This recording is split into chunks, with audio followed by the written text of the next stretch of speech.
You have to put up with this way too much, and we very much appreciate it. The great Earl Palmer is a Presbyterian pastor, and many of you will have heard of him before. I heard this story when I attended with Betsy the First Presbyterian Church in Colorado Springs a few years ago.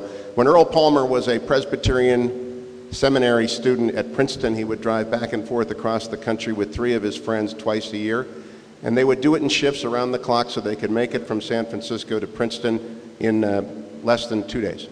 And their habit was all through the night they would drive. 1 would drive, 3 would sleep until you were out of gas. You'd touch the guy on the shoulder. You'd go, throw some water on your face. Another guy would get in the back seat or the front seat. He'd be asleep. You'd start driving until you ran out of gas. Earl Palmer was in the back seat. He was asleep. His friend was driving, heading west. But he couldn't find a gas station. It was getting lower and lower and lower. So he finally saw a gas station on the other side of the road, pulled around, made a U-turn, went over to the gas station, was filling it up, tapped Earl Palmer on the shoulder.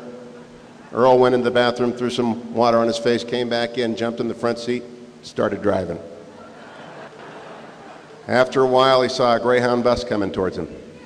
That Greyhound bus said Denver. And they were in Iowa. He said, boy, that's pretty sloppy of that bus company, not even to change that. Went on a little bit longer, saw a second bus, it said Salt Lake City. And Earl Palmer said, boy, oh boy, no wonder the buses are losing customers, they're so sloppy. He went on a little bit longer and the sun started to come up. And Earl Palmer said, that is one big forest fire. His point then, my point tonight, sometimes you can be absolutely certain you know where you're going, and you're going 180 degrees in the opposite direction. And that's what Obamacare is doing. Now, I spent 6 hours yesterday with my law partners, and they're mostly litigators, and they're very good litigators. One guy's litigated every Ford rollover case for the last 15 years.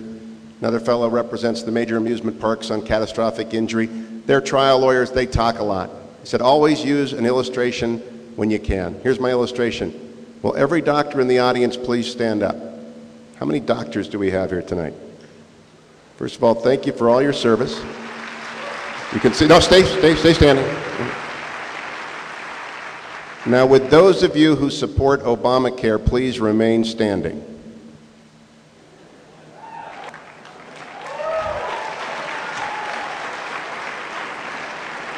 We have one.